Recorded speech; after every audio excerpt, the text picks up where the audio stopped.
All right, so welcome to tonight's Rise and Tide Foundation workshop. It's been quite the ride so far. I'm really happy that we have a really nice turnout.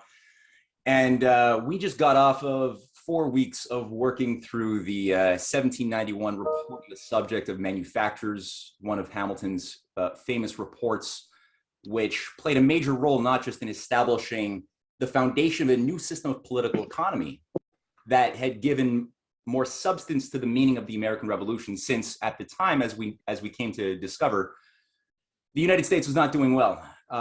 Politically, it had declared independence. It had been victorious in a 6-year battle, but economically, it was a basket case. There was no industries to speak of. There was Britain having a complete global maritime control of trade routes, as well as mostly the monopoly on industrial production. And so the US didn't really have the ability to stand on its own 2 feet. It was still heavily reliant upon sharecropping, cash cropping, outsourcing, or basically selling foodstuffs abroad for all of their income. They had no ability to pay off those debts. They had no ability to even work with amongst the early colonies, right? All 13 colonies were in many ways at war with each other. There was no free trade amongst the colonies. There was no ability to have a protective tariff, even basic things that any nation would need to have to be a sovereign nation.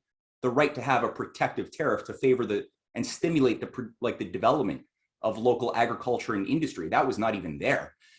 So what was running rampant was the ideological spread of British economics, British free trade in the form of Adam Smith's writings that were being promoted. A lot of the early softer-minded founding fathers thought that was a great idea, and didn't think that there should ever be any type of federal government that could do the sorts of things that we see with the Constitution. Now, unfortunately, we see how that could definitely be misused. If your population ever gets so sloppy with their minds and morals that they allow their society to be taken over by a foreign entity, as has been the case far too often and definitely the case today, then certainly powers of centralized government will be used to do bad things. Does that mean that it is the power of the government that is the fault of the bad things that happen? I would say no. I would say ultimately power is power. If you have wisdom using power, you could do good. If you have evil and folly using power, bad will happen. So the question is, what are we allowing? And as John Quincy Adams had said, the republic is built only for a devoutly religious and moral people. If you don't have that cultural standard, you might think you have a republic, but you don't. You're always going to have some form of demagoguery that is going to be able to shape the zeitgeist of the masses into a sort of mob rule, and use people without even their will, even understanding what they're being induced to participate in. They don't even know where their convictions come from if that's the case. So there's a lot of contingencies around which, like, how a republic could work and will work, I believe, in the future. So Hamilton was a good introduction. Before that, we read through Lincoln, a speech by Lincoln on discoveries and inventions. We read through some Henry C. Carey.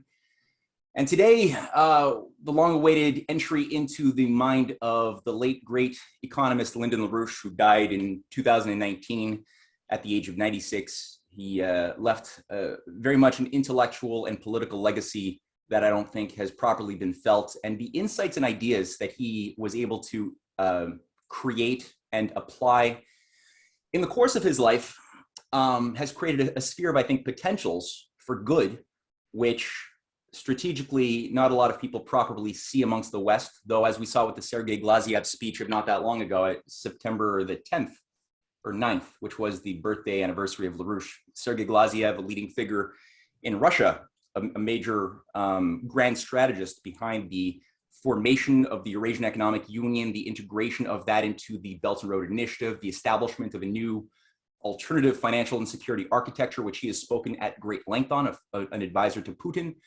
Glaziev recently gave his incredible speech going through his understanding of LaRouche's appreciation for what LaRouche had brought forth, their interactions and friendship together. And so you could sort of see, and he also goes through how his compatriots in India and China have been studying these ideas and are applying them as part of their core strategy. So there's value here. So it was difficult. Pascal, myself, Cynthia were ruminating over what would be the optimal paper by LaRouche that would follow up on the Hamilton report. And so we decided to settle on something that is called Economics at the End of Our Delusion. Or no, at the end of a delusion. It was originally taken from a 2002 special report. Looks like that. I think it can be purchased online. I found a PDF of it. It's long, but it's thorough.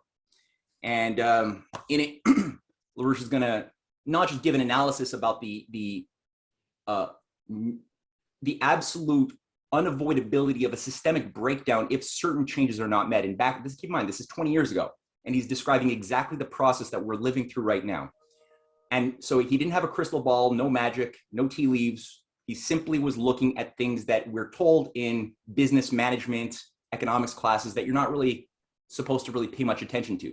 He was looking at things like, as we're going to discover, the physical parameters of what bounds and limits the human population potential, and how can those boundary conditions either increase or decrease based upon the voluntary decisions to act upon certain categories of ideas. Whether those ideas are right or wrong is whether or not they're in conformity or not with natural law. Natural law being the sort of thing that gave birth to all of human history, or its defiance, at which point you have the thing that gave birth to all great civilizational collapses in dark ages, is to the degree that we tolerated defying natural law. Societies, whether in China, whether in India, whether here, didn't do well. So this is going to be a good little introduction. I'm going to do a screen share, and we'll probably have a couple of speakers like usual. There's a lot of big material, and I don't want people to get intimidated by a lot of the idea content. Might be a little challenging at times. What LaRouche often does is he creates these thumbnail sketches, expecting his readers to take note of the points that they find disagreeable or confusing, and following up largely in their own time. This is like a lot of research, but he's giving sort of a skeletal guideline. And so people could stop if there's something that's really pressing that you want to share, a problem that you have or a question. Feel free. It's an open dialogue process. Otherwise, just take note with a little notebook on the side of like a reference that if he just says like John Locke said something crazy and evil, and you're like, there's no way John Locke said that. Take note of what he's saying, and then see if he's trying to disprove him, and get back to us next week. So let me do a little screen share. Oh, before I do that, last thing, then I'll stop blabbing. This paper, this essay, was preceded by a brief analysis of a device that LaRouche had come up with in the 1990s. I think it was 1995 or 96 at a Vatican conference. There were still some humanists operating within the Vatican at that time.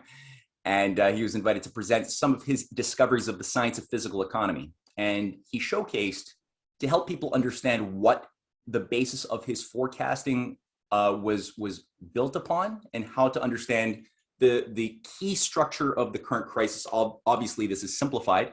He demonstrated this, what's called the triple curve collapse function.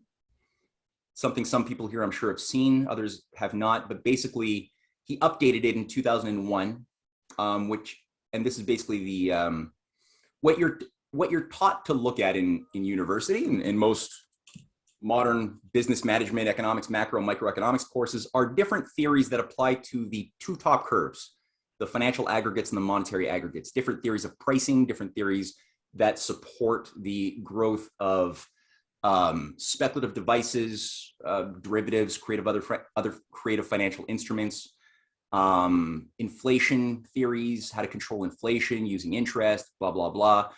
So the monetary and the financial aggregates are what you tend to look at. What you don't tend to look at is what is the most important thing. That's the thing that we're all living in, the physical economic input output. So the actual process that sustains life that we live in, when you turn on your tap water and things come out, when you turn on a light switch and you have light or heating in winter, and the associated qualities of energy that may or may not improve those very needed things that keep people alive.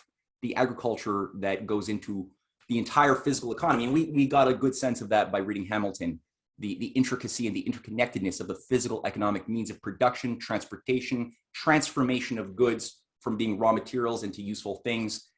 The last phase should be the considerations of pricing and inflation theories. That's like far down the line. It's important, but not as important as we're led to believe. What's really is the key is this: are you sustaining enough production and quality and infrastructure in science and tech to overcome the limits to growth, to sustain your population at a higher standard of living, or are you doing the opposite while the monetary system is increasing? Unfortunately, since the 1970s, which is where this curve really takes its start, there was more coherence in the early 70s between physical production, industrial production, and your monetary considerations. That has become severed, especially with the dollar being disassociated from the gold reserve and the fixed exchange rate system in 71. Things got ever more into wacky land, with two different universes sort of taking hold for the next 50 years. So that's sort of what preceded LaRouche's current document, is a deeper study on that by a fellow named John Hoeffel. So we're not going to look at that, but I just wanted people to have that in the back of their mind because there will be reference to that. Now back to this.